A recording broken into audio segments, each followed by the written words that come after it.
Assalamualaikum warahmatullahi wabarakatuh. Selamat jumpa lagi dengan channel Sosio Bakti. Para pembelajar dimanapun Anda berada, semoga semuanya dalam keadaan sehat walafiat. Kali ini bahasan kita sampai sudah kepada dampak perubahan sosial bagi kehidupan masyarakat. Apa yang diharapkan dalam pembelajaran ini adalah kita semuanya dapat menganalisis apa saja dampak yang bisa terjadi berkaitan dengan perubahan sosial. Nah, gambaran kita tentang dampak yang terjadi dalam kehidupan masyarakat akibat perubahan sosial antara lain terjadinya cultural lack, terjadinya cultural shock, terjadinya marginalisasi, ketimpangan sosial, juga kesenjangan sosial. Baik, kita akan kaji lebih lanjut apa saja dampak-dampak dari perubahan sosial ini, ya, dari mulai cultural shock, cultural lack, marginalisasi, kesenjangan sosial, ketimpangan sosial, dan nanti di akhir dari video ini akan diberi contoh tentang video di sebuah masyarakat. Nah, silakan kalian menganalisis, ya, kalian menganalisis tentang terjadinya dampak perubahan sosial itu dan bagaimana kalian bisa memberikan satu upaya solusi mengatasi kesenjangan dan ketimpangan yang terjadi sebagai akibat dari perubahan sosial. Kita akan lanjut, baiklah, dengan pembahasan apa yang dimaksud dengan cultural shock dan cultural lack.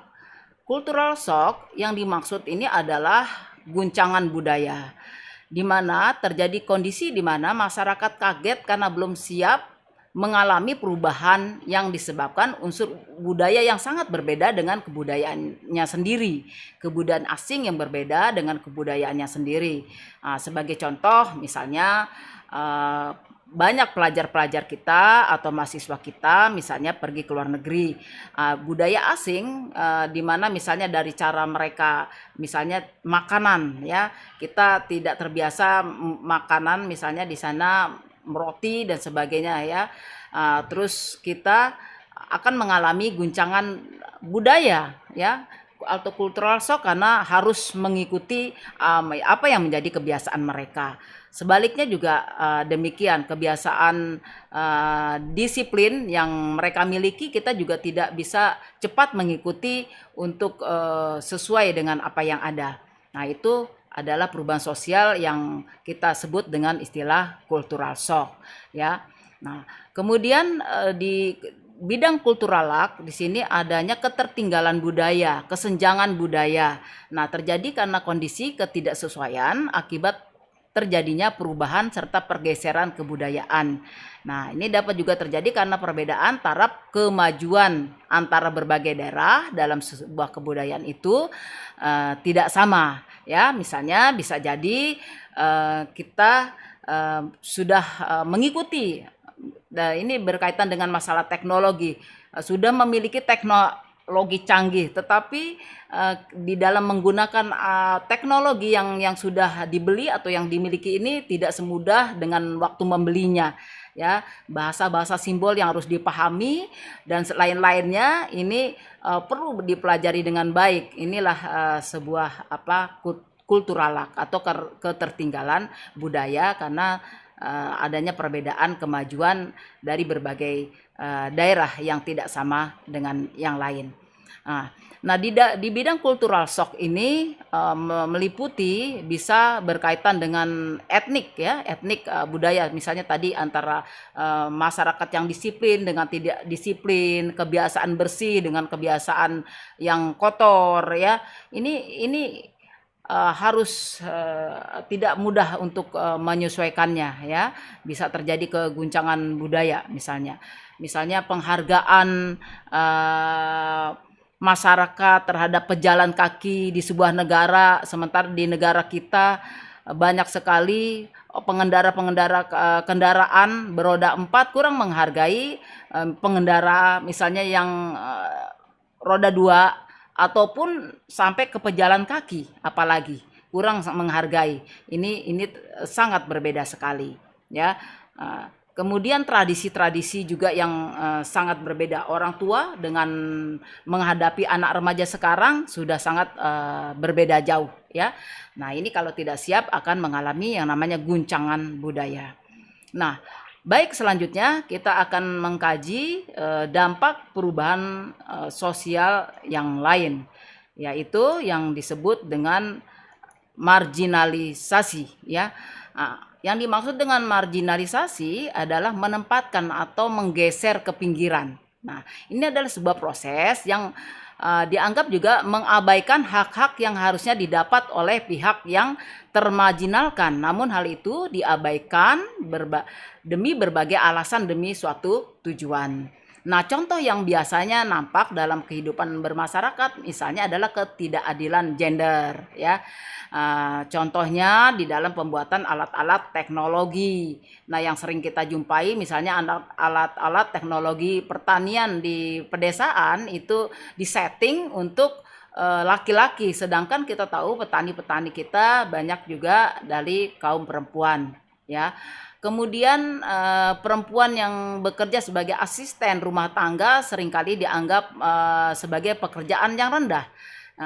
Dan mereka biasanya menerima upah yang rendah pula dengan kerja tanpa batasan waktu yang jelas. Nah, jadi marginalisasi ini menimbulkan sebuah ketidakadilan. Dalam prakteknya yang bisa kita jumpai sekarang, marginalisasi juga bisa terjadi, yaitu di mana ada kelompok-kelompok masyarakat yang tidak berdaya ya, untuk menghadapi orang-orang yang berkuasa ya. Jadi mereka terpinggirkan,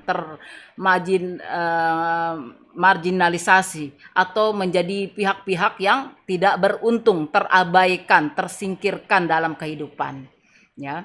Nah, untuk selanjutnya kemudian dari situ muncullah subordinasi dan stereotip. Nah, apa yang dimaksud dengan subordinasi dan stereotip itu? Baik, kita akan lanjutkan pembahasan kita. Nah, subordinasi sering juga istilah singkatnya itu pernomorduaan ya. Jadi istilah ini mengacu kepada peran yang awalnya ada mengacu pada peran dan posisi perempuan yang lebih rendah dibandingkan dengan peran dan posisi laki-laki ya. Jadi wanita dianggap perannya itu tidak sebanding dengan laki-laki, meskipun mungkin di dalam prestasi wanita bisa berprestasi lebih baik misalnya dengan pria.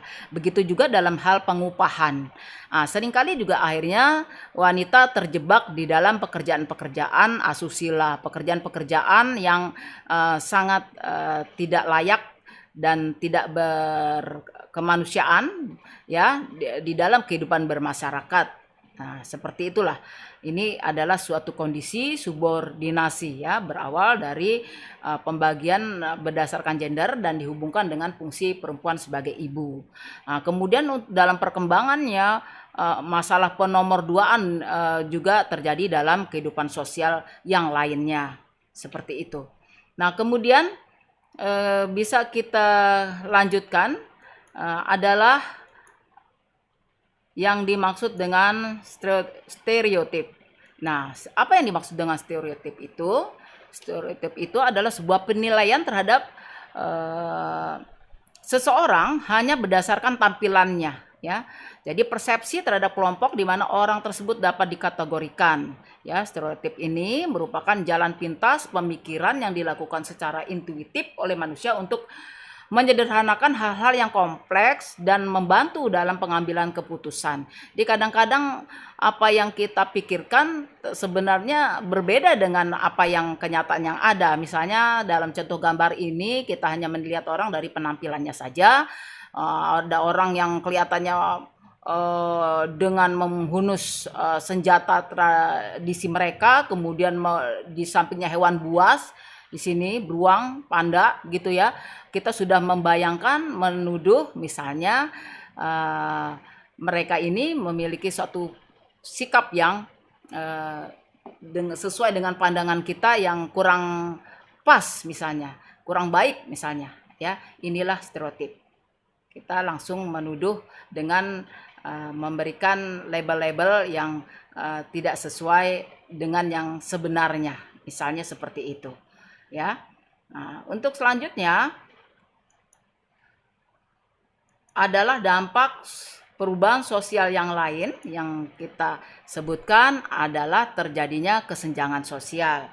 Para pembelajar sekalian, bisa kalian perhatikan di sini betapa adanya jarak perbedaan senjang antara di sini kalau lihat contoh bangunan gedung-gedung mewah, di sisi lain kita lihat betapa banyak masyarakat mengais hidup dari sampah, ya. Hal yang sangat senjang sekali. Jadi suatu keadaan kondisi yang tidak seimbang dalam kehidupan sosial masyarakat, baik individu maupun kelompok, di mana terjadi ketidakadilan, ketidaksetaraan distribusi hal-hal yang dianggap penting dalam suatu masyarakat. Nah, kesenjangan sosial sering dikaitkan dengan adanya perbedaan yang nyata dari segi finansial. Ya, masyarakat mencakup kekayaan harta, kekayaan barang, jasa, dan lain-lain, ya. Jadi biasanya kesenjangan itu sangat dikaitkan dengan status posisi seseorang. Nah, imbasnya nanti adalah terjadinya dampak perubahan yang menyangkut dengan terjadinya ketimpangan sosial, ya. Jadi seringkali juga ditanyakan apa perbedaannya antara kesenjangan sosial dengan ketimpangan sosial.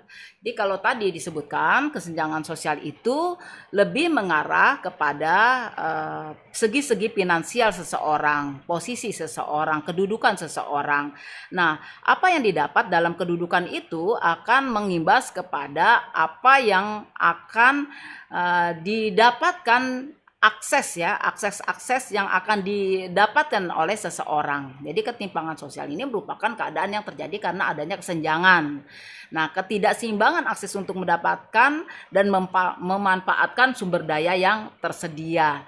Jadi ada hambatan untuk mendapatkan sumber daya yang tersedia karena keterbatasan dari apa yang dimiliki oleh seseorang dalam segi finansial atau yang dari kesenjangan tadi. Ya, jadi sumber daya ini mencakup kebutuhan primer seperti pendidikan, kesehatan, tempat tinggal, peluang, usaha kerja, serta kebutuhan sekunder seperti sarana untuk mengembangkan usaha dan karir. Ya, jadi bisa kita pahami bahwa jikalau seseorang memiliki sebuah kedudukan yang tinggi, bisa jadi disebutkan bahwa orang ini akan lebih mudah mendapatkan, mengakses segala sesuatu yang dia ingin capai, dia ingin dapatkan. Sebaliknya, orang yang tidak memiliki posisi, berkedudukan rendah, maka akan sangat sulit mendapatkan sesuatu yang menjadi apa yang menjadi kebutuhannya. Nah, ada 5 macam bentuk ketimpangan sosial, ya. Yaitu antara lain 1, ketimpangan antara desa dan kota. Nah, di sini kita memahami adanya ketimpangan ini karena faktor kondisi geografis dan tipologi desa yang kurang menguntungkan. Nah, sehingga ini menyebabkan mata pencarian masyarakat desa tidak memiliki banyak alternatif atau pilihan. Jadi biasanya ini yang akan menyebabkan kaula muda itu biasanya berlomba-lomba untuk melakukan urbanisasi ke kota, mencari alternatif pilihan hidupnya. Kemudian ketimpangan yang lain bentuknya adalah ketimpangan kualitas sumber daya manusia. Nah, di sini kita bisa memahami tidak semua masyarakat bisa mendapatkan pendidikan yang layak dan berkualitas. Nah, ini akan menyebabkan perbedaan dalam sumber daya manusia. Ada individu yang berhasil dengan pendidikan yang baik, yang tinggi, maka dia akan mendapatkan akses kehidupan yang baik pula. Sebaiknya sumber daya, kalau pendidikan rendah, sumber daya rendah, maka sulit sekali bagi individu untuk mendapatkan apa yang sesuai yang dia butuhkan. Yang ketiga adalah ketimpangan ekonomi antar golongan di masyarakat. Nah, masyarakat yang kurang terampil akan terjebak pada pekerjaan yang upahnya rendah. Ini bisa kita temukan dan banyak kita jumpai dalam kehidupan masyarakat. juga berkaitan dengan apa yang kita sebut tadi dengan marginalisasi, subordinasi ya, seperti itu. Nah, kemudian ketimpangan penyebaran aset di kalangan swasta. Jadi penyebaran aset negara yang bisa dinikmati dan bisa mempertinggi semangat kerja berkaitan misalnya dengan gedung, kepemilikan gedung, sarana prasarana transportasi, ya dan lain-lain. Nah, kepemilikan aset ini biasanya lebih dominan dimiliki oleh badan-badan usaha negara, ya, atau BUMN, ya. Sedangkan kita tahu di dalam sektor-sektor kehidupan rakyat masyarakat banyak sekali di mana pekerjaan dalam masyarakat itu yang tidak masuk di dalam badan usaha milik negara seperti usaha-usaha swasta yang kecil ya seperti itu. Nah, inilah akan terjadi ketimpangan penyebaran aset di kalangan swasta yang agak sulit untuk